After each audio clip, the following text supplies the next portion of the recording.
halfway around the world, we're not where we need to be. However, we didn't believe that this was representative of what we were capable of. But actually, we've got to turn this thing around. So we start looking to the next stage of the race. And I only had one thing on my mind, and that was to go out there and win it. And I went into the briefing session and I said that to the crew, and I had 17 people looking back at me and nodding their heads. And so I said, look, it's great you're up for this. The only trouble is, whatever we've done to date hasn't yielded that. So what is it we're going to do differently in order to pull this off? And the ideas came thick and fast. And, you know, some of it was what we were doing already, but repurposing it. Like, for instance, we had to do corporate hospitality days in every stopover, taking our sponsors out onto the harbour. But it was kind of dead time for us in terms of improving our performance. So someone said, let's repurpose our corporate hospitality days. Let's turn them into training sessions. We'll take the guests with us, but we'll go out there and sail in anger. We'll do manoeuvres, we'll practice the start line, and let's really add value to them. And someone else said, well, hang on a minute, it's a corporate hospitality day. We can't do that. And I said, well, hang on a minute, we've never tried. And so we welcomed our guests on in the morning and we said, look, we're trying to win the next leg and you can help us. And they said, well, look, we'd love to see you sail this boat in anger. And that's exactly what we did. We turned all our hospitality days into training sessions. We practiced the start line probably 40 times. We took our weight saving to another level. We reshuffled the crew into kind of key positions, and all of those things were going to add up for us. And this is how we ended up leaving Wellington.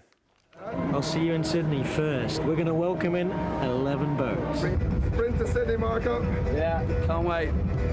It's going to be an interesting one, though. I mean, anything could happen here. Anybody could take top spots, and sure as hell we want to, that's for sure. 30 seconds now to the start. BP Explorer really got the bit between her teeth, heading for the line. And Mark Denton got it absolutely right. He really wants to. 20 seconds. 20 seconds. Okay, trim up, guys. Where's the mark?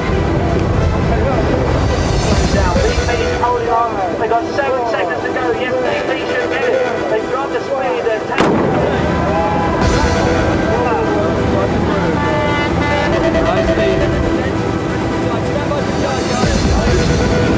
So far, so good.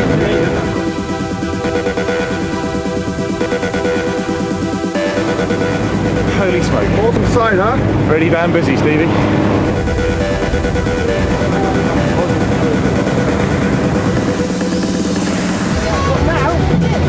Come on.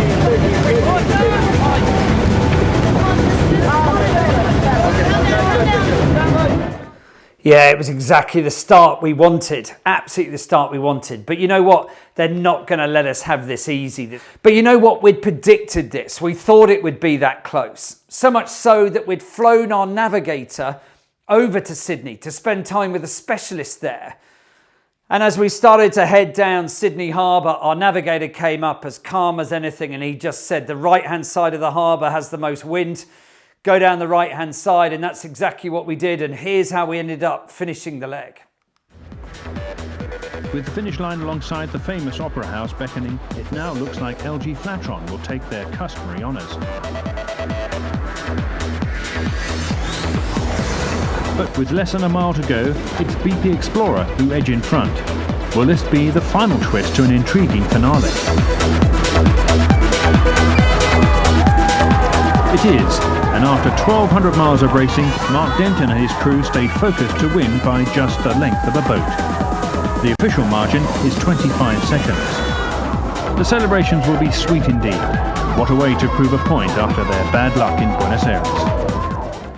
Yeah, I mean, it was a perfect finish for us. We managed to beat the other yacht by 25 seconds, and third place was over within 2 minutes. So, what a finish. And of course, we went crazy.